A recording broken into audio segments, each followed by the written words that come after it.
আমাদেরকে সবচেয়ে ভালোবাসেন আমাদের রব আল্লাহ। সত্যিকারের ভালোবাসার ডেফিনেশনটা হচ্ছে যে আপনি নিঃস্বার্থভাবে কাউকে ভালোবাসেন। আমাদের আশপাশে যারা আছে, যারা হালাল, ইভেন হালাল, আমার মা, আমার বোন, আমার বাবা, আমার স্ত্রী, আমার ছেলে, আমার মেয়ে, এদেরও যদি কখনো স্বার্থে আঘাত পড়ে, দেখবেন সেও আপনার পাশ থেকে সরে যাচ্ছে। এমন হয়নি কখনো? আপনার বন্ধু, আপনার ব্যবসার পার্টনার, আপনার বস, আপনার কলিগ, ওদের স্বার্থে আঘাত হলে ওরাও সরে যাচ্ছে পাশ থেকে। জিগরি দোষ সরে গেল পাশ থেকে, হয় না এমন? ভালোবাসা দুই প্রকার। বলেন কয় প্রকার? আমার সাথে বলেন, এখানে শেষ করে দিব 10টা মিনিট। ভালোবাসা কয় প্রকার? একটা হচ্ছে নিঃস্বার্থ ভালোবাসা। কি স্বার্থ? কোনো স্বার্থ নাই, নিঃস্বার্থভাবে ভালোবাসা। একটা হচ্ছে কোনো না কোনো স্বার্থ জড়িত আছে এমন ভালোবাসা।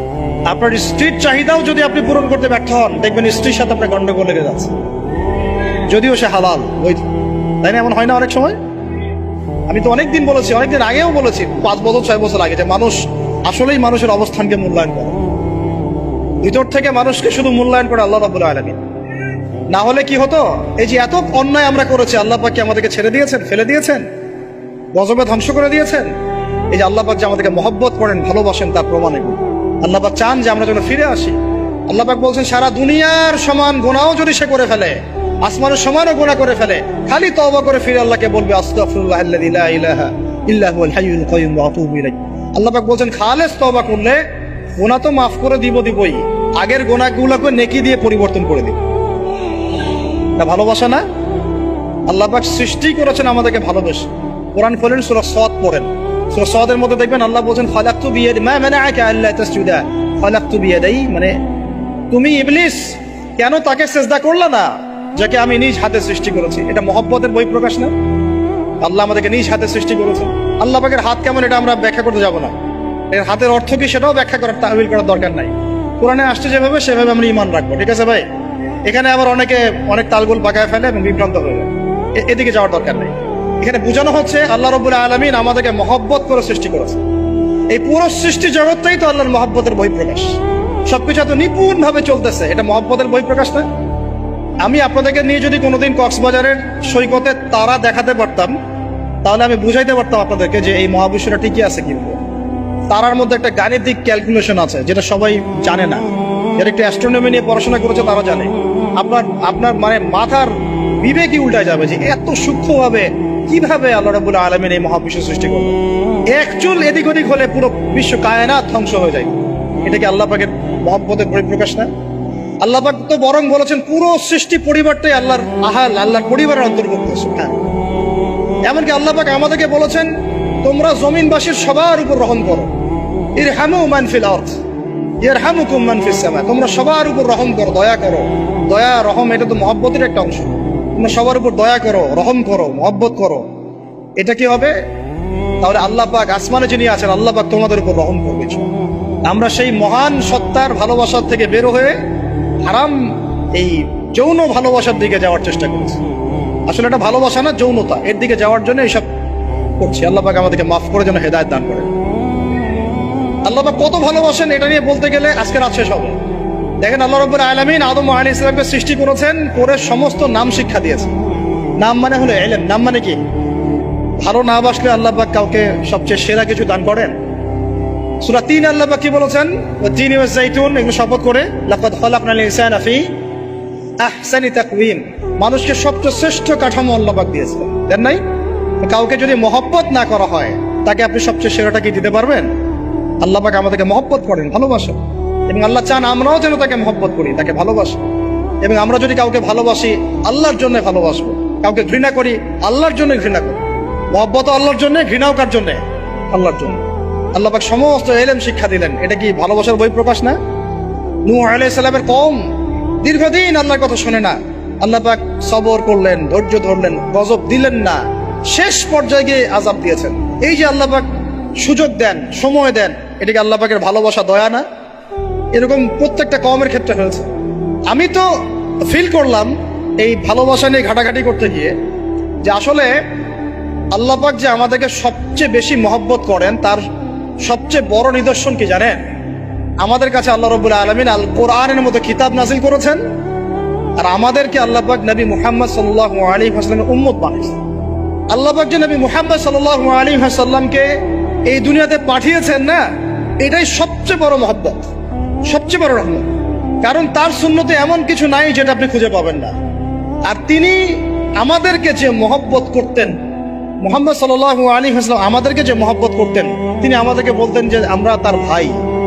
আমরা তার কি ভাই? মানে কি মায়ের পেটের ভাই? এটা বোঝানো হয় না। একটা হাদিসে তিনি বলেছেন আমি তো পিতৃতুল্য। তার মানে কি সত্যি সত্যি বাবা সন্তানের সম্পর্ক? রুহানি পিতা। তিনি কি ইমাম নন? তিনি ইমাম, তিনি নেতা, তিনি আমাদের শিক্ষক, তিনি নবী।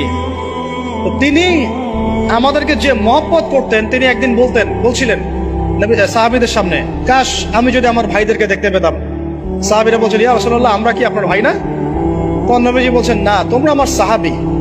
আমার ভাই তারা যারা আমাকে না দেখেই আমার প্রতি ঈমান নিয়ে আসে। প্রত্যেক নবীকে আল্লাহ পাক একটা দোয়া করার চান্স দিয়েছে। কয়টা ভাই? এমন একটা দোয়া যেটা করলে আল্লাহ পাক কবুল করবেনই করবেন। করলে আল্লাহ পাক কি করবেন? অবশ্যই কবুল করবেন। নবী সাল্লাল্লাহু আলাইহি ওয়াসাল্লাম বলছেন যে সমস্ত নবী এই দোয়াটা পৃথিবীতে করে ফেলেছে, আমি এই দোয়াটাকে মুলতবি রেখেছি যে কাল কিয়ামতের মাঠে আমি আমার উম্মতের জন্য সুপারিশ করবো ইনশাআল্লাহ। এবং নবী সাল্লাল্লাহু আলাইহি ওয়াসাল্লামের সুপারিশে বহু কবিরা গুনাহগার মুসলমান যারা জাহান্নামের ফয়সালা হয়ে গেছে, তাদেরকে আল্লাহ পাক কিছুটা শাস্তি ভোগ করালে হলেও আবার জান্নাতে নিয়ে আসবেন। তিনি আমাদেরকে মহব্বত করেন না? করতেন না? চিন্তা করেন তাহলে আমরা তার দিনকে কি মহব্বত করলাম, আমরা তার হুকুম হাকামের বিধিবিধান সুন্নতে কি মহব্বত করলাম, চিন্তা করেন। একটা হাদিসে নবীজি স্পষ্ট করে বলছেন এটা আমাদের জন্য একটা কষ্টি পাথর। এটা একটা কি কষ্টি পাথর। তিনি বলছেন লা ইউমিনু আহাদুকুম, তোমাদের মধ্যে কেউ মুমিন হইতে পারবে না। কি হইতে পারবে না? মানে প্রকৃত মুমিন হইতেই পারবে না তোমরা। এ আমার উম্মত, তোমাদের মধ্যে কেউ প্রকৃত মুমিন হইতেই পারবে না যতক্ষণ না হাত্তা আকুনা আহাব্বা ইলাইহি মিন ওয়ালিদিহি ওয়ালাদিহি ওয়ান নাসি আজমাইন, যতক্ষণ না আমি মুহাম্মদ সাল্লাল্লাহু আলাইহি ওয়াসাল্লাম তোমাদের কাছে নিজের কি সন্তান, নিজের বাবা মা এবং সমস্ত মানব জাতির থেকে বেশি প্রিয় না হচ্ছে। হাদিসটা আবার বলি, নবীজি বলছেন কেউ ততক্ষণ পর্যন্ত প্রকৃত মুমিন হতে পারবে না যতক্ষণ না আমি মুহাম্মদ সাল্লাল্লাহু আলাইহি ওয়াসাল্লাম তার কাছে তার সন্তান, তার পিতা, এমনকি সমস্ত মানব জাতি থেকে বেশি প্রিয় না হচ্ছে। আমরা যারা আগামীকালকে এইটার প্রিপারেশন নিয়েছি, আসলে কি আমাদের কাছে নবী প্রিয় বেশি না আমাদের দুনিয়ার স্বার্থ বেশি প্রিয়? যারা এগুলো করবে তাদের কাছে কি সত্যি নবী প্রিয়? তাহলে তারা করতে পারতো না। যদি নবী আমাদের কাছে সবচেয়ে বেশি প্রিয় না হয়, আমরা মুমিন হতে পারছি না। আর যাদের কাছে নবী প্রিয় তারা কখনো এমন হারাম কাজে যেতে পারবে না। যারা যাচ্ছে তারা কখনোই নবীকে ভালোবাসে না, কোশ্চিন কালেও। শোনেন ওমর রাদিয়াল্লাহু আনহুর নাম শুনেন নাই? বললে অনেক কথা ভাই, অনেক কথা, কোনটা রেখে কোনটা বলে। ওমর রাদিয়াল্লাহু আনহু একদিন এসে বলছেন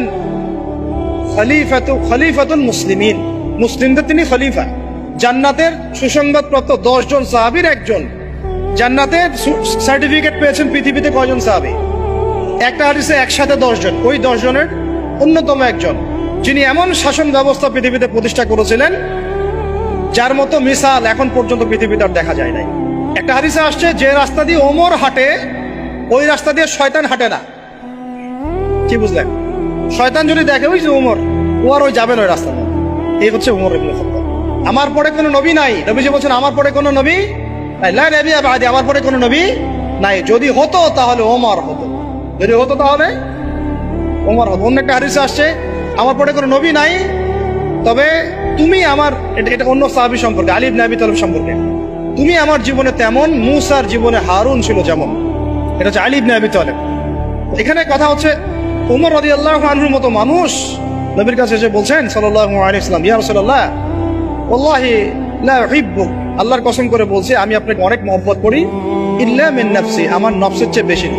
মানে আমি আমার জানের চাইতে আপনাকে বেশি মহব্বত করি। কথা কি বুঝতে পারতেন কি? মানে আমি আপনাকে অনেক মহব্বত করি ইয়া রাসূলুল্লাহ, সবকিছু থেকে বেশি মহব্বত করি, কিন্তু আমার নিজের জানের চেয়ে বেশি না। নবী সাল্লাল্লাহু আলাইহি ওয়াসাল্লাম বলেন লা ইয়া ওমর, এখনো মুমিন হওনি ওমর। কাকে বলছেন? কাকে বলছেন? জান্নাতের সার্টিফিকেট প্রাপ্ত একজন মানুষকে। লা ইয়া ওমর, এখনো হওনি। তখন নবী সাল্লাল্লাহু আলাইহি ওয়াসাল্লামকে তিনি একটু পরে আবার বলছেন ইয়া রাসূলুল্লাহ ওয়াল্লাহি আলান, এখন লা হাব্বা ইলাইয়া মিন কুল্লি শাই হাত্তা মিন নাফসি, এখন থেকে আপনি আমার কাছে সবচেয়ে বেশি প্রিয় সবকিছু থেকে, এমনকি আমার নফসের থেকেও বেশি প্রিয়। তখন নবীজি বলছেন আলান ইয়া ওমর, এখন ওমর, এখন তুমি মুমিন হলে। তাহলে যারা আমরা নবীর সুন্নতের খেলাফ এইসব অপসংস্কৃতি, নোংরামি, জেনা, ব্যভিচার, কনসার্ট, নাটক, সিনেমা, পরকিয়া, এইসব তথাকথিত ভালোবাসা দিবস, এই জেনা দিবসগুলো পালন করছি, আমরা কি আসলেই নবীকে ভালোবাসি? আমরা কি সত্যি আল্লাহকে ভালোবাসি? আল্লাহ পাক আমাদেরকে বোঝার তৌফিক দান করবেন, জাহিলিয়াত থেকে ফিরে আসার তৌফিক দান করবেন।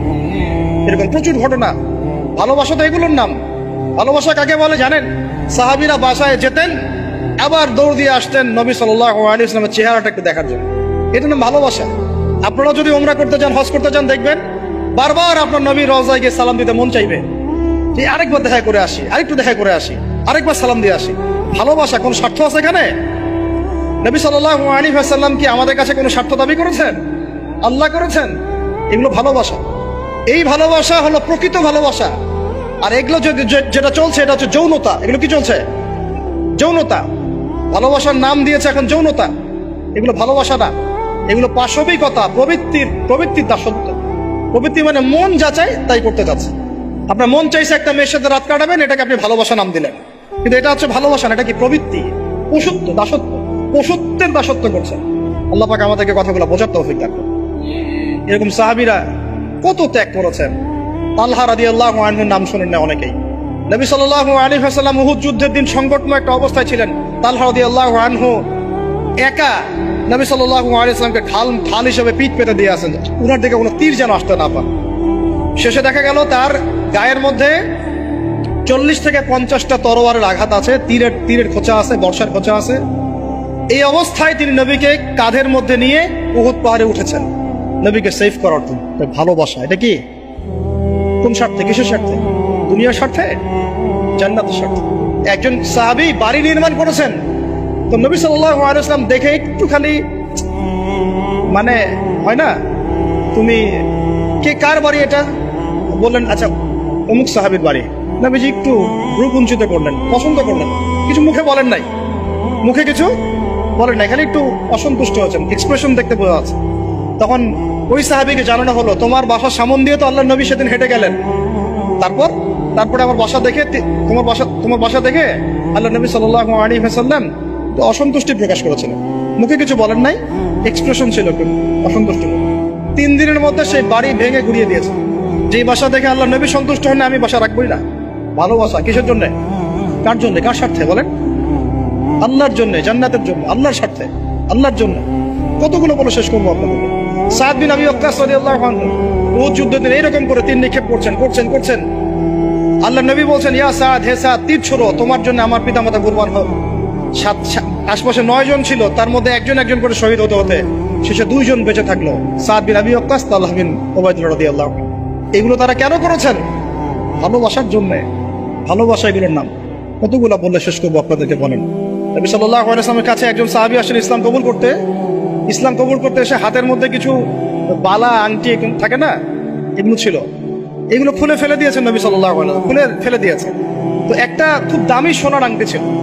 ফেলে দেওয়ার পরে অনেকে বলছে, তুমি তখন মুসলিম হয়েছো, ইসলাম কবুল করেছো, তো আচ্ছা ঠিক আছে, ওইটা না হয় নবীজি পড়তে নিষেধ করেছেন, তুমি ওইটা নিয়ে বিক্রি করে দাও, বিক্রি করে না হয় ওই টাকা দিয়ে অন্য কিছু করো। তুমি বলছেন, কখনো না, আমার হাত থেকে আল্লাহ নবী খুলে একটা জিনিস ফেলে দিয়েছেন, আমি সেটা আবার নিতে যাবো? কিসের জন্য এগুলা? এটা ভালোবাসা, মহব্বত। আল্লাহ পাক এটাই কোরআনে বলছেন, হে নবী আপনি বলে দিন, ইন কুনতুম তুহিব্বুন আল্লাহ, তোমরা যদি আল্লাহকে মহব্বত করেই থাকো, আল্লাহকে সত্যিকার অর্থে ভালোবেসেই থাকো, ভালোবাসা দাবি করেই থাকো, ফাত্তাবিউনি, তাহলে নবীর আনুগত্য করো, ইউহিব্বুকুমুল্লাহ, তখন আল্লাহ তোমাদেরকে ভালোবাসে, ওয়া ইয়াগফির লাকুম যুনুবাকুম, তোমাদের সব গুনাহ আল্লাহ মাফ করে দিবেন, আল্লাহু গফুরুর রহিম। এই হলো ভালোবাসা। ভালোবাসা মানে কি? ভালোবাসা মানে হচ্ছে আস-সামউ ওয়াত তাআ, আমি নবী এবং আল্লাহ এবং তার রাসূলের কথা শুনবো এবং আনুগত্য করব, শুনবো, এবং এর নাম ভালোবাসা। শুনবো, আনুগত্য করবো। তাহলে আমরা কি শুনবো, কি আনুগত্য করবো? আমাদেরকে প্রথমে কোরআন পড়তে হবে, কোরআনের অনুবাদ জানতে হবে, কোরআন অনুযায়ী জীবন করতে হবে, 5 ওয়াক্ত নামাজ পড়বো ইনশাআল্লাহ, হালাল খাবো, যাকাত দিব, রমজানের সওম রাখবো, নবীর সুন্নাহ অনুযায়ী জীবন যাপন করব, এবং সুন্নাহ বিরোধী, কোরআন বিরোধী, ইসলাম বিরোধী কোনো কাজে আমি লিপ্ত হব। এই তো ভালোবাসা। এই ভালোবাসা যদি বহিঃপ্রকাশ ঘটাতে আমরা ব্যর্থ হই, নিজেও ধ্বংস হব, পরিবারও ধ্বংস হবে, আমাদের পরের প্রজন্ম ধ্বংস হবে, সমাজও ধ্বংস হয়ে যাবে।